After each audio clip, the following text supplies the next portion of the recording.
সালাম এবং নমস্কার। আমি পেশায় একজন শিক্ষক, কিন্তু ফেসবুক ইউজার, তবে ব্লগার না এবং চ্যানেল হোল্ডার না। শিক্ষকতা করার সময় আমি আমার পড়ানোর যে ভিডিওগুলো সেগুলো আমি আমার ফেসবুকে পোস্ট করি এবং টিচার্স গ্রুপে আমি জয়েন আছি এবং দীর্ঘদিন ধরে আর কি এই বিএলওর সঙ্গে জড়িত। যেহেতু আগামী 4 তারিখ থেকে গোটা ভারতবর্ষের মোটামুটি প্রায় 12টা রাজ্যে এই এসআইআর চালু হচ্ছে, সেই সম্বন্ধে আমি একটা আগে ভিডিও দিয়েছি। সেটা নিয়ে কিছু অনেক প্রশ্ন আমাকে করেছে, তার জন্য আজকে একটু ক্লিয়ারিফিকেশনের জন্য করছি। এটা একটা এনুমারেশন ফর্ম, যার নাম হচ্ছে এনএক্সআর 3। এনএক্সআর 3 হওয়ার কারণ, আমাদের বিএলও যারা ছিল, যারা প্রথমে কিন্তু একটা অর্ডার পেয়েছিল এনএক্সআর 1 ফিল আপ করতে, অর্থাৎ 2002 সালের ভিত্তি আমাদের। কারণটা কি, এসআইআর আমাদের লাস্ট 2002 সালে হয়েছিল। 2002 সালের ভোটার লিস্টের সঙ্গে 2025-এর ম্যাপ করা। আমার হাতে দেখতে পাচ্ছেন এনএক্সআর 1 এলএনজিআই এপিএস 1:1 ম্যাপিং, অর্থাৎ 2002 এবং 2025-এর মধ্যে যার যার নামগুলো মিলেছে সবগুলো এখানে লিখেছি। আর একটা আছে এরকম, ওখানে শুধু ছেলে মেয়ের নাম আছে। আর একটা করেছি যার মধ্যে শুধু বৌমাদের নাম আছে। তিন ভাগে ভাগ করেছি। তো এটা হলো এনএক্সআর 3। কেন এনএক্সআর 1? এটা যখন গোটা বিধানসভার হিসাব হবে তখন এনএক্সআর 2, যখন গোটা রাজ্যের হিসাব তখন হচ্ছে এনএক্সআর 3। তো এই হচ্ছে এনএক্সআর 3 এর মান। এই ফর্মটা আপনাকে বিএলও আপনার বাড়িতে পৌঁছে দেবে, চিন্তার কোনো কারণ নাই। প্রথমেই উপরে লেখা থাকবে name and contact number of BLO, তার সঙ্গে আপনি প্রতিনিয়ত যোগাযোগ করতে পারবেন। প্রথমে এই যে পোর্শনটা গোটা অংশ আছে, এই অংশে কিন্তু প্রথমে আপনার নাম, এখানে আমারটা করেছি, আমার নাম লেখা আছে এখানে। এপিক নাম্বার, অনেকে এপিক বোঝে না। ইলেকট্রাল যেটা আছে, ফটো আইডেন্টি কার্ড, এখানে নাম্বার যেটা থাকবে, এই নাম্বারটা আপনারা একটু সার্চ করে দেখবেন। অনেকে যারা আমরা গত বছর ভোট দিয়েছি আমাদের অসুবিধা নেই, যারা মনে করেন বিদেশে থাকি, এখানে ওখানে থাকি ভাড়া বা কর্মসূত্রে, তাদের ভোট দেওয়ার তো দরকার পড়ে না, অনেকে কর্মসূত্রে ব্যস্ত থাকি। তাহলে এই এপিক নাম্বারটা আপনি চেক করে দেখবেন। তাহলে খেয়াল রাখতে হবে, এসআইআর কার? যার ভোট আছে তার জন্য এসআইআর, যার ভোট নাই তার জন্য এসআইআর নাই। এমনও হয়েছে, মনে করেন বিএলও আপনার বাড়িতে গেছে অনেকদিন আগে, আপনাকে পাইনি, আপনাকে অ্যাবসেন্ট করে দিছে, আপনার ভোটটা কেটে গেছে, তাহলে আপনি কিন্তু এসআইআর এ আর অংশগ্রহণ করতে পারবেন না। আপনাকে পরে অ্যাপ্লাই করতে নতুন করে ফর্মে যাবে। তাহলে এটা আগে চেক করে দেবেন। ভোটার হেল্পলাইন অ্যাপ বা এসিআই নেট অ্যাপের মধ্যে বা এমনি ভোটার সার্ভিস পোর্টালে আপনি এটা আপনার চেক করে দেখবেন আপনার নামটা আছে কিনা।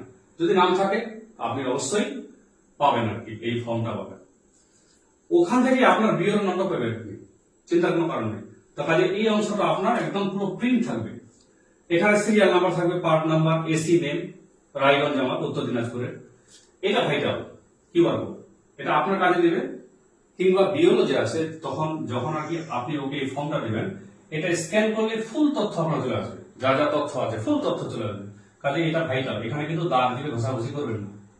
এটা আমার পুরোনো ফটো, এটা কিন্তু পরের ফটো, অর্থাৎ এই ফটোটা ক্লিয়ার দিতে হবে, ক্লিয়ার। বর্তমানে কোনো মানুষের দাঁড়িয়ে হয়েছে বা বয়স্ক হয়ে গেছে, কারণ অনেকের ছবিগুলো কিন্তু আমাদের 1995 সালে একদম সাদা কালো, কি ব্লার আছে। তো কাজে নতুন ছবি দিবেন, মোবাইলে তোলা, অনলাইনে কোথাও যাবেন সেন্টারে, ওখানে আপনি অনলাইনে ফর্ম ফিল আপ করতে পারেন। তো ডাইরেক্ট বলবেন ছবিটা আমার তোলো, দেওয়ালে দাঁড়িয়ে ডাইরেক্ট ছবি দিয়ে দেবেন, একদম জ্যান্ত ছবি হবে। এই ছবিটা আপনার নতুন ভোটার কার্ড আসবে, পুরোনো ছবি বাতিল। কমিশন বলছে যে নতুন তথ্যগুলো দিল তার নামে নতুন একটা ভোটার কার্ড হবে, যেটা আর এসআইআর আপনার হবে না, এরকম অবস্থা। এই তথ্য যেটা আছে 2025-এর নিরিখে, প্রথমে আছে date of birth. Date of birth আমার ডকুমেন্টে যেগুলো আছে সেগুলো করবেন।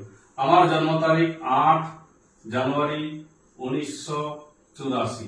আশা রাখছি আগামী জানুয়ারি মাসে আমাকে অনেকে ফেসবুকে উইশ করবেন হ্যাপি বার্থডে। যদি হ্যাপি বার্থডে আমি মানাই না বিশেষ, কারণ মূল্যবান বয়স 1 বছর আমার জীবন থেকে কেটে যাচ্ছে। আধার নাম্বার অপশনাল, আধার নাম্বার দিলে ভালো, আধার নাম্বার এখানে দিবেন। আধার নাম্বার দিলেন, আধার নাম্বার আমার দিচ্ছি না এখানে। এই ফর্মটা আমি আগে দেখিয়েছি, কিন্তু কিছু কনফিউশন আছে, সেই কনফিউশন দূর করার জন্যই আজকে নতুন করে আপনাদের অনুরোধ করেছি। কিন্তু মেসেঞ্জারে আমি প্রায় 200 অ্যান্সার দিয়েছি কালকে রাত্রিবেলা 1টা পর্যন্ত, শরীর খুব খারাপ হয়ে গেছে। মোবাইল নাম্বার, এমন মোবাইল নাম্বার দিবেন যেটা আপনি ইউজ করেন, নতুন একদম দিবেন না। পরিবারের 3 জন আছে, একটাই নাম্বার দেন, অসুবিধা নাই, কিন্তু চলতি। এটা না যে ফ্রি সিম পেলাম, একটা আপনাকে বালতি দিয়ে গেল, নতুন সিম নিলেন, করুন না। নতুন সিম নেওয়ার দরকার নাই, আপনি ভালো সিম নেবেন যেটা আপনার চলছে, কারণ এটার উপর নির্ভর করে টোটালটা ডিপেন্ড হবে। এখানে ওটিপি আসবে আপনার, এখানে আপনার নোটিশ আসলে আপনার মেসেজ যাবে, হিয়ারিং হলে এই যাই আপনার কন্ট্যাক্ট নাম্বার, বিএলও আপনার সঙ্গে এই নাম্বারে যোগাযোগ করবে বা বিডিও অফিস এই নাম্বারে যোগাযোগ করবে। কাজে এটা কিন্তু ভাইটাল, মোবাইল নাম্বার ভালো।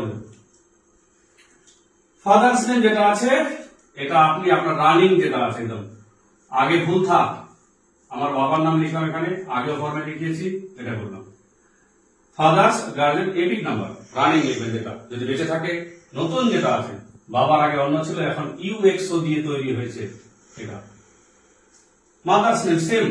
অনেকে বলে যে আমার বাবা তো মারা গেছে, আমি এখানে লেট লিখতে পারি।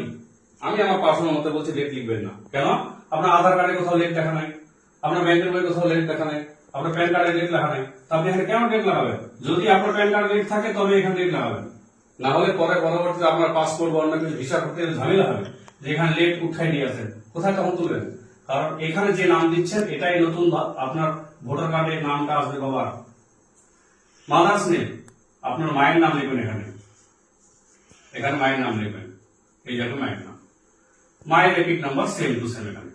স্পাউস, স্পাউস কথার অর্থ যদি পুরুষ হয় তার স্ত্রী, আর স্ত্রী হলে তার পুরুষ স্বামী আর কি, অর্থাৎ স্বামী স্ত্রী যেটা আছে এখানে লিখবেন।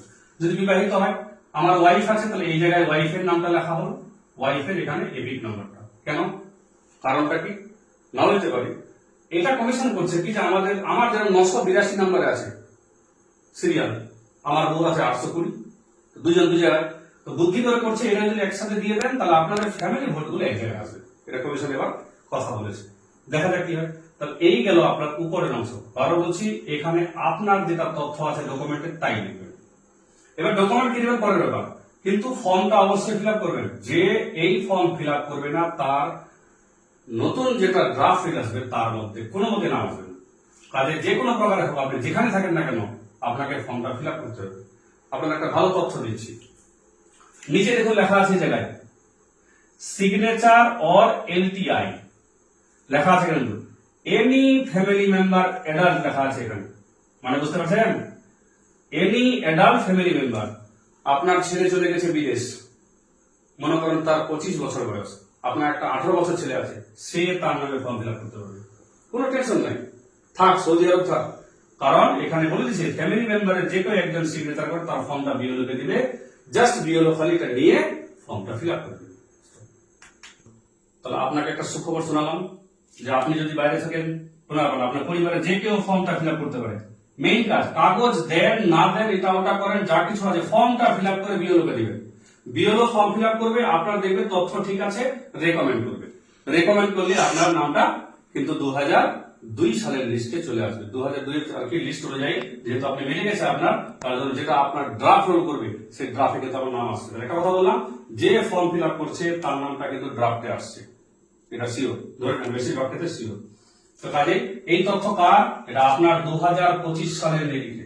নেক্সট চলে আসুন, আমার ডেট অফ বার্থ দেখাচ্ছে এখানে 1984, তার মানে কি 1987 সালের আগে জন্মগ্রহণ করেছি। তাহলে 1987 একটা সাল আছে, 2004 আছে। এই দুটা কেন করেছে?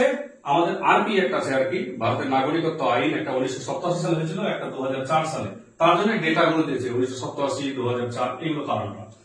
তাহলে আমার নাম 2002 এর লিস্টে ছিল, তাহলে যদি নিজের নাম থাকে এই অংশ আপনার, যদি না থাকে এই অংশ আপনার। তা না থাকলে কার নাম থাকতে হবে? বাবা, মা, ঠাকুরদা, ঠাকুরমা, 4 জন বাবা আছে। কমিশন যদি বলে যে রক্তের সঙ্গে তার সম্পর্ক আছে তাও হবে, কিন্তু নানা নানি হবে না, যেটা আমার পার্সোনাল। নানা নানি বলছে মামা মামি, এগুলো হবে না। রক্তের সঙ্গে সম্পর্ক আমার কার আছে? বাবা আছে, ঠাকুরদা আছে, ঠাকুরমা আছে, মা আছে, 4 জন হতে পারে এখানে। তো কাজে টেনশনের কোনো কারণ নেই। অনেকে বলছে আমার বাবার নাম তো নাই, কিন্তু 1995 একটা ছবি আছে, চিন্তার কোনো কারণ নাই। আপনারা একটু ফর্মটা লেটে ফিল আপ করবেন, দেখতে পারবেন মোটামুটি 4 তারিখে শুরু হবে, 1 মাস চলবে, একদম 4 নভেম্বর থেকে 4 ডিসেম্বর। কাজে অনেক টাইম। এর মধ্যে কিছু নর্মালাইজেশন হবে, কিছু নিশ্চয়ই সঠিক তথ্য দিবে, কারণ এখন আমাদের মধ্যে কমিউনিকেশন গ্যাপ আছে। আমি বিএলও, আমাদের সঙ্গে ব্লকের একটু কিংবা জেলার কমিউনিকেশন গ্যাপ আছে একটা, ওরও নোটিশ ঠিক মতো পাচ্ছে না, আমরাও ঠিক মতো শুনতে পাচ্ছি না, তথ্যগুলো একটু এখন আচ্ছা আচ্ছা। তার জন্য নতুন কিছু হতে পারে যে আপনি তাড়াতাড়ি সুরাহা পেয়ে গেলেন যে ওই ভোটার কার্ডটা দিলেই হবে। তো কাজেই আপনারা একটু লেটে ফর্ম ফিল আপ করবেন, যাদের যাদের এই সমস্যাগুলো আছে, কিংবা বাবার নামটা টোটালি চেঞ্জ হয়ে গেছে, এটা বলছি বাবার নাম। তাহলে আমার যেহেতু 2025 নাম এখানে কত আছে 1984 বয়স, আপাতত এখানে আছে সালটা, তাহলে আমার এখানে নামবে 2002 ছিল। এই জায়গায় কি লিখবেন 2002 এর লিস্ট যেটা আছে, আমার হাতে দুটো ভোটার লিস্ট আছে, দেখতে পাচ্ছেন দুটো ভোটার লিস্ট। এটা আমার 108 নাম্বার, দেখেন ভিতরে এই যে সব WB অক্ষর দিয়ে, এটা হচ্ছে 2002 সালের লিস্ট দাগিয়েছি, এগুলো সব কার কার কি আছে। এই যে দেখুন এবার আমার এখানে আছে 2025 সালের লিস্ট, দেখতে পাচ্ছেন কালারফুল করা আছে, এগুলো সব মার্ক করা আছে, অর্থাৎ এগুলো মিলে গেছে, সবার নাম 2025 সালে মিলে গেছে, এগুলো সব মিলে গেছে নাম, এগুলো মার্কিং করে রাখছি। তাহলে আমি একটু আগে বললাম আমার যেহেতু জন্ম 1984 আগে, তার জন্য আমার 2002 এর নাম ছিল। তাহলে এই জায়গায় কি লিখবেন 2002 যেটা দেখলাম আপনাদের, ওইখানে যেরকম হুবহু নাম আছে, এই যে আমার নামে এরকম ছিল, এই নাম ছিল আমার, একই সেম নাম ছিল, এখানে অসুবিধার কোনো কারণ নেই। এপিক নাম্বার ছিল না, হতে পারে তখন নতুন ভোটার থেকে 18 বছর বয়স আমার। রিলেটিভ নেম আমার বাবার নাম, তখন কিন্তু আলী ছিল না, এই হচ্ছে প্রশ্ন, এখানে আলী ছিল না, এখানে আছে কুদ্দুস আলী, এখানে শুধু কুদ্দুস, থাকতে পারে অসুবিধা নাই, নাম তো সার নেমটা তো একই আছে, দেখতে পাচ্ছেন সার নেমটা একই আছে, তো কাজেই অসুবিধার কোনো কারণ নাই। রিলেশনশিপ এখানে ফাদার, আমি একটা কথা বলে রাখি, এখানে কিছু চেঞ্জ আসতে পারে, মনে রাখবেন এটা আপনার বিওরা টাইপিং করবে, এগুলো সব তথ্য এটা টাইপিং করবে না, কেন করবে না? আপনার সঙ্গে হিংসা আছে? হিংসার কোনো কারণ নাই। ডিস্ট্রিক্ট আমার উত্তর দিনাজপুর, এখানে ফুল লিখবেন, স্টেট ওয়েস্ট বেঙ্গল। এবার এখানে কিন্তু এটা চেঞ্জও হতে পারে, আপনি ওয়েস্ট বেঙ্গল নাও লিখতে পারেন, যদি আপনার হতে পারে যে আপনার বিহারে পড়ছিল, তখন এখানে 2003 হবে, বাংলায় হলে আমার 2002। এসি নেম আমাদের রায়গঞ্জ, খালি খেয়াল রাখতে হবে খালি এখানে আমাদের যে এসি নাম্বারটা তখন কত ছিল। এখন আমাদের এসি নাম্বার কিন্তু দেখাচ্ছে এখন 35, তখন কিন্তু এসি নাম্বার 35 ছিল না, তখন ছিল আমার এসি নাম্বার 31, আমার পার্ট নাম্বার ছিল 108, তাহলে ওই যে 2002 দেখালাম, সিরিয়াল নাম্বার ছিল 1011, এই হচ্ছে আমার নিজের তথ্য। তাহলে এই তথ্যের সঙ্গে এই তথ্য মিলাবে ওরা, তাহলে ওরা কি করবে, অনলাইনে যখন ফর্মটা আপনি ফিল আপ করবেন, আমি বলছি পার্সোনাল যেটা বলছি নিয়ম যেটা, এটা অনলাইনে ফিল আপ করে আপাতত ভালো, কেন আপনি টাইপিং করে নিজের নামগুলো সুন্দর করে লিখতে পারবেন, সুন্দর করে দেখতে পারবেন ঠিক ঠিক আছে কিনা। বিওলো আমার বুথে 1388 ভোটার, এতগুলো যখন দিবে ফর্ম, এতগুলো ফিল আপ করা, এতগুলো এইগুলো নাম লেখা, মানে একদম দুর্বিষহ ব্যাপার হয়ে যাবে। কাজে ওরা কি করবে, প্রথমে চাপবে এখানে এসি নাম্বার, তারপর চাপবে কি পার্ট নাম্বার, আমার সিরিয়াল নাম্বার, এই তথ্য হুবহু চলে আসবে। তাহলে এই জায়গায় একটু পরিবর্তন আসতে পারে, এই জায়গাটা তখন এখানে সেলফ হতে পারে, সেলফ চলে আসে এখানে। যদি আমার নাম মনে করেন 2002 এর লিস্টে ছিল না, তাহলে আমার বাবার নাম, বাবারও মনে করেন তখন ভোটার গাড়ি, বাবা মারা গেছে, তাহলে আমার ঠাকুরদার নাম, তাহলে হয় বাবা মা, না হলে ঠাকুরদা ঠাকুমা। অনেকে প্রশ্ন করছে কাকা হবে কিনা বা জেঠু হবে কিনা, এটা একটা ফ্যামিলি চার্ট দরকার বা ওয়ারিশ সার্টিফিকেট দরকার, যেগুলো আপনি রেখে দিবেন। কিন্তু ক্রিটিক্যাল কিছু প্রশ্ন যেগুলো আছে সেগুলো ফর্ম একটু পরে ফিল আপ করবেন, আমি বারবার বলছি একটু পরে করবেন, 4 তারিখ থেকে শুধু 1 মাস চলবে, চিন্তার কোনো কারণ নাই। তো কাজেই এখানে বাবার নামটা হলো, তাহলে এই জায়গায় বাবার নাম লিখলাম, এই জায়গায় বাবার নাম। নেক্সট হচ্ছে এপিক নাম্বার, তখন আমার বাবার নামটা কিন্তু WB দিয়েছিল, WB05031 এরকম ডট ডট দিয়েছিল একটা। রিলেটিভ নেম, রিলেটিভ বলতে কি সে, তা আমার বাবার নাম তখন ছিল রহিম, কি আমার বাবার নাম ছিল একটা রহিম।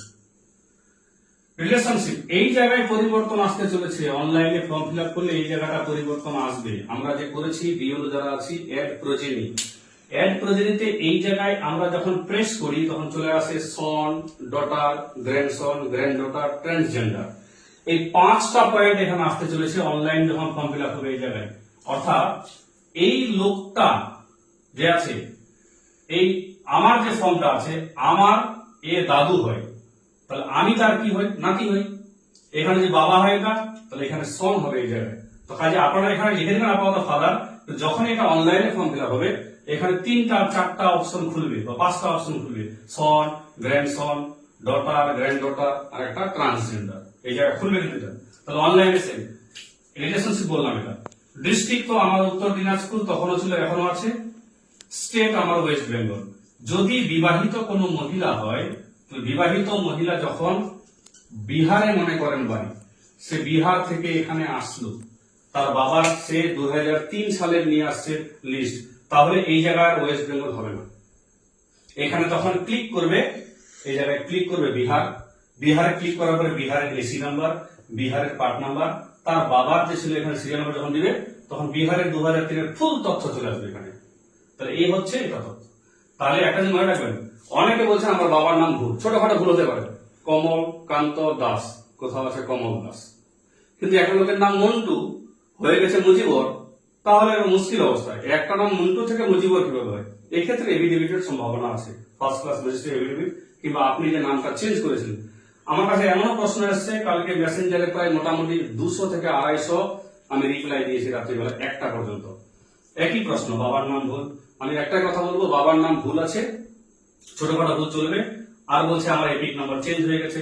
একটা মনে রাখবেন, নতুন এপিক নাম্বারের পিছনে, এটা বলা বলছি কিন্তু নতুন এপিক নাম্বারটা পিছনে দেখবেন, পিছনে কিন্তু পুরনো এপিক নাম্বার লেখা থাকে। তো কাজে প্রশ্ন কোনো মানে নেই। আর যদি আপনার বিওলো দক্ষ হয়, সে যদি আপনার নামটা পুরনো আর নতুনে ম্যাপ করে দেয়, তাহলে কোনো প্রশ্ন নেই। ম্যাপ কিন্তু ভালো জিনিস, ম্যাপ অনেক বিওলো করেছে, অনেক বিওলো সঠিক মানে ট্রেনিং না পাওয়ার জন্য করে উঠতে পারেনি ওরা। তো কাজে এই হচ্ছে তথ্য। এই জায়গায় যেটা বললাম ভাইটাল জিনিস, এটা আপনার পরিবারের যে কেউ কিন্তু সই করতে পারে। তো লোকটা যদি নিজে থাকে সে সই করবে, আর যদি লোকটা না থাকে তাহলে। কিন্তু বেশিরভাগ চেষ্টা করবো অনলাইনে যদি ফর্মটা ফিল আপ করা যায়, তাহলে কিন্তু আপনাদের এই তথ্যগুলো, এই বিশেষ করে এই অংশটা ঠিক নিখুঁত ভাবে আপনি দেখে নিতে পারবেন। অনলাইনে ফর্ম ফিল আপ করলে এটার একটা প্রিন্ট বেরোবে। এখানে বিওলোর সিগনেচার, এই আমার সিগনেচার আছে, এই লোকটা মনে করেন বলতে আমি এখানে সিগনেচার করলাম, এখানে ফুল সিগনেচার করতে হবে, এরকম সিগনেচার করলে হবে না, এই জায়গায় এরকম করে সিগনেচার করতে হবে, সিগনেচার এই জায়গায়। এখানে বিওলো সিগনেচার করে এরকম 2 কপি হবে, 1 কপি আপনার বিওলো আপনাকে দিবে আর 1 কপি নিয়ে চলে যাবে। আমি আবারও বলছি, আপনার যে তথ্যগুলো সবগুলো দিবেন, দিয়ে যা অ্যাটাচমেন্ট আছে সেগুলো দিবেন। দেওয়ার পরে আপনার এই ফর্মটা যখন বিওলো আপলোড করবে, তো ওটা লেট হবে একটু। আপনি যদি অনলাইনে করে দেন, আপনার আপলোড হয়ে গেল। বিওলো শুধু ওখানে 2টা অপশন আছে বিওলোর কাছে, রিকমেন্ডেড, নট রিকমেন্ডেড। যদি আপনার তথ্য ভুল হয়, সে চিনেই না আপনাকে। এবার বলছি বিওলো কিন্তু এবার 60% বিওলো মোটামুটি প্রায় নতুন হয়েছে। তো কাজেই আপনার যেহেতু দরকার, আমাদের দরকার, তার জন্য আমরা যাব বিওলোর কাছে। একটু অপেক্ষা করবেন, 4 তারিখের পরে 8 দিন অপেক্ষা করবেন। তো বিওলোর নাম্বার জোগাড় করে নিয়ে তার কাছে যাবেন, কারণ সে তো চিনে না গ্রামটা কোটা, এলাকাটা চিনে না। তো শহরতলি কিছু এলাকা এমন আছে যেখানে চিনেই না যে কোথায় কোনটা কার বাড়ি। শহরতলি বিওলো গুলো খুব অসুবিধা। গ্রামে যা আমার গ্রামটা প্রায় 90% মুখস্থ আমার ছিল, যে কার ছেলে কোনটা, কার মেয়ে কোনটা। কিন্তু নতুন বিওলো যখন হবে, আপনার গ্রামের স্কুলে সে চাকরি করে, সে কটা গার্জেনকে চিনে। তো কাজে যদি এরকম হয়, তাহলে বিওলোর কাছে আপনি যাবেন, আপনি গিয়ে সবগুলো বলবেন যে আমার এই তথ্য আছে, ফিল আপ করলাম, তখন জমা দেবেন। একটা যে বারবার বলছি, যদি এনুমারেশন ফর্ম জমা দেন, তো আপনার লিস্টে নাম আসছে কোন জায়গায়, ড্রাফট লিস্টে। যদি এনুমারেশন ফর্ম জমা না দেন, আপনার ড্রাফট লিস্টে নাম কোনো মতে আসবে না। তো কাজে প্রথম টার্গেট হবে আমাদের এলাকাবাসীদের সবারই এগুলো জানিয়ে দেওয়া। আর ভুলভাল কিছু তথ্য যেগুলো আছে, অতিরিক্ত ক্রিটিক্যাল গুলো। আরেকটা বলছি, অনেকের 1995 সালের আছে ভোটার কার্ড, বাবার নামটা 2002 সালে নেই, চিন্তার কোনো কারণ নেই। আপনার 1995 মানে কি আগে আছে, এখানে অপশনটা আসবে না। তখন অনলাইনে করবেন, এটা অনলাইনে, বা এখানে 1995 সাল, তখন এটা অনলাইনে করলে এই অপশন গুলো আসবে। আর একটু এই অর্ডারের জন্য একটু অপেক্ষা করতে হবে। ব্লক একটু আমাদের সদুত্তর যখন দিবে, এর নিশ্চয়ই সুরা আছে। অনেকের ডেথ সার্টিফিকেট আছে, বাবার ডেথ সার্টিফিকেট, ওগুলো রেখে দেবেন, এগুলো কাজে দেবে। আর যেগুলো ডকুমেন্ট লাগবে, যার 1987 লাগে, অর্থাৎ 2003 নিজস্ব নাম আছে, কিচ্ছু লাগবে না। ফর্ম ফিল আপ করবেন, 2003 পেজটা দিবেন, রঙিন ছবি লাগাবেন, বিওলোকে জমা দেবেন, শেষ। তার ছেলেগুলো সেম কেস, বাবার ভোটার লিস্টার জেরক্স দিবে, নিজের ছবি দিবে, তার একটা ছোট ডকুমেন্ট, যেখানে আইডেন্টি প্রুফ আছে আপাতত, দিবেন, কমপ্লিট। থার্ড যেগুলো আছে কিছুই নাই, তাদের কিছু ডকুমেন্ট দিতে হবে 1987 সালের আগে। কিন্তু আপনি যখন এগুলো সব জমা দিয়ে দিবেন, 1 মাস পরে 4 তারিখ থেকে নভেম্বরের 4 ডিসেম্বর পর্যন্ত ফর্ম জমা নেবে। 5 দিন পরে, অর্থাৎ 9 তারিখে একটা ড্রাফট লিস্ট বেরোবে। ওরা সবগুলো গুছিয়ে একটা ড্রাফট লিস্ট বের করে দেবে। তারপরে সবারই তথ্য যখন যাচাই হবে, এর মধ্যে কিছু কিছু মানুষের যারা ডকুমেন্ট ঠিকঠাক দেয়নি, তাদের হিয়ারিং হবে। তার জন্য বলছি ভাইটাল জিনিস এই আপনার মোবাইল নাম্বারটা। তখন আপনাদের হিয়ারিং হবে, হিয়ারিং অর্থাৎ আপনাকে বলবে ডকুমেন্ট সাবমিট করুন। যদি আপনি বিওলোকে ডকুমেন্ট দিয়ে দেন, তো চিন্তার কোনো কারণ নাই, আপনাকে হাজির হতে হবে। তখন কিন্তু এই যে লোকটা সই করেছিল তার দরকার নাই, যে ফর্ম ফিল আপটা আর কি যার নামে হয়েছে, যে নামে হয়েছে তাকে হাজির হতে হবে, তবে হাজির সবাইকে হতে হবে না। বেশিরভাগ ক্ষেত্রেই একটা মনে রাখবেন যে যার এই আছে এখানে তাদের কিচ্ছু দরকার নেই। তাহলে এভাবে ফর্ম ফিল আপ করুন, আর প্রশ্ন থাকলে অবশ্যই করবেন। ধন্যবাদ।